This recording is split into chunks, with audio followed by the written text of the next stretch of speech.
네, 해병대원 특검법과 관련해 윤석열 대통령이 내일 국무회의에서 거부권을 행사할 것으로 보입니다. 범야권은 특검법 수용을 촉구하면서 대규모 장애 집회까지 시사하고 있습니다. 21대 국회 일정 단 나흘에 남기고 여야 강대강 대치 심화하고 있습니다. 한 주간 주요 정치 이슈 최용선 더불어혁신정책연구원장 모시고 얘기 나누겠습니다. 안녕하십니까? 안녕하세요. 원장님. 이 질문부터 드려야겠습니다. 지난 주말 44주년 5.18 기념식이 있었습니다. 윤석열 대통령 3년 연속 참석했습니다. 하지만 헌법 전문 수록 관련해서는 언급하지 않았어요. 지역에서도 실망이 컸습니다. 어떻게 평가하셨습니까? 뭔가 총선을 계기로 해서 국정기조의 변화가 이루어지기를 기대하고 있는 많은 시도민들의 열망들이 있는데 이번에 5.18 행사에 참석을 해서 대통령께서 헌법 전문에 5.18 정신을 집어넣는 그동안에 본인이 계속 주장해왔던 내용들을 혹시나 반영하지 않을까 이렇게 생각을 했는데 역시나 내용이 들어가지 않아서 기대가 컸던 만큼 실망도 커 보이는 상황입니다. 알겠습니다. 이제 본격적인 질문 드리겠습니다. 범야권 오늘 기자회견 열고 특검법 공세를 이어가고 있습니다.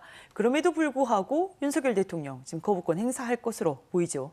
어떻게 전망하십니까? 내일 국무회의가 있습니다. 내일 국무회의에서 한덕수 총리가 거부권을 행사하도록 대통령께 건의를 할 예정이고 대통령을 그걸 수용하는 모양새로 거부권을 행사할 거로 보여집니다. 네, 지금 민주당은 이와 관련해서 대규모 장애 집회까지 예고하고 나섰습니다.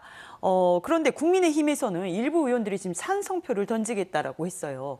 지금 내일 상황에 대한 변수 그리고 또 어떻게 전망하시는지 궁금합니다.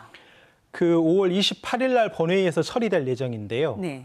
재의결이 되려면 재적 의원 중에 과반수 이상이 출석을 해서 출석 의원 중에 3분의 2 이상이 동의를 해야지만이 재의결이 통과가 됩니다. 네. 지금 국회의원이 296명인 상황이고 한 명이 구속돼서 참석이 가능한 분이 295명인데 그중에 3분의 2 이상이 동의를 하려면 197명의 동의가 필요합니다. 네. 그래서 민주당을 포함한 야당의 의석수를 쭉 합쳐보면 180석 정도가 되기 때문에 17표 이상의 여당의 반발표가 있어야 되는 상황이고 여당에서는 이 반발표가 나오지 않게끔 하기 위해서 지금 물밑에서 설득하는 작업들을 하고 있는 것으로 알려지고 있습니다.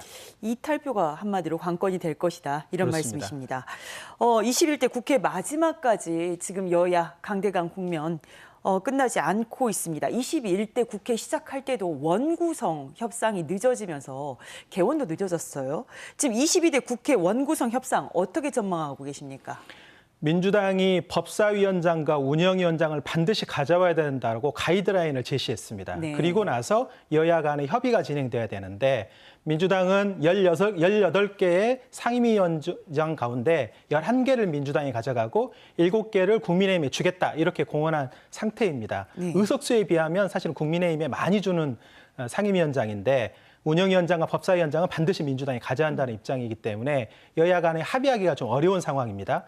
다만 우원식 국회의장 이른바 내정자께서 6월 중에 의장의 권한을 활용해서라도 원구성 협상을 마무리하겠다라는 계획을 갖고 있기 때문에 어렵더라도 6월 중에는 원구성 협의가 과거에 비하면 빨리 좀 마무리될 수 있지 않겠는가 이렇게 생각합니다. 네. 그런데 민주당은 아직도 내부적으로 국회의장 경선 후폭풍이 남아있는 상황입니다. 이재명 대표 시도당 선거에서 권리당원 비중을 높이는 방안까지 제시했습니다. 지금 이에 대한 지역 정가 분위기는 어떻습니까? 사실은 파장을 낳고 있을 거라고 생각하고요. 네. 당장에 7월 달에 광주시당위원장 선거가 있는데 그렇죠. 원외에서 출마하겠다는 사람들도 나타나고 있는 상황이어서 합의 추대는 어려워 보입니다.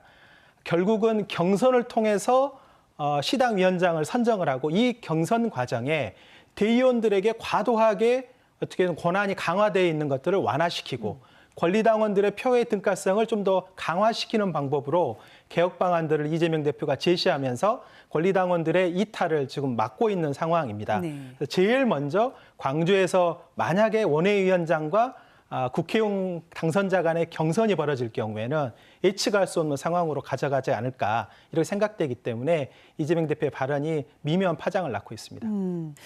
네, 또 김경수 전 지사 오늘 귀국하고 또 노무현 전 대통령 서거 벌써 15주기 맞이하면서 이 비명계 인사들의 집결, 여기에 대한 관심이 쏠리고 있습니다. 좀 어떻게 보고 계십니까? 김경수 지사는 1년 예정으로 영국으로 유학을 갔고 한 3, 4개월이 남은 상태에서 일시귀국 간 상황입니다. 복권이 아직 되지 않았기 때문에 네. 정치적 행보로 해석하기에는 좀 무리가 있어 보입니다. 네, 알겠습니다. 그러면 시간 관계상 오늘 말씀은 여기까지 듣겠습니다. 네, 주간 정치 최용선 더불어혁신정책연구원장이었습니다. 감사합니다.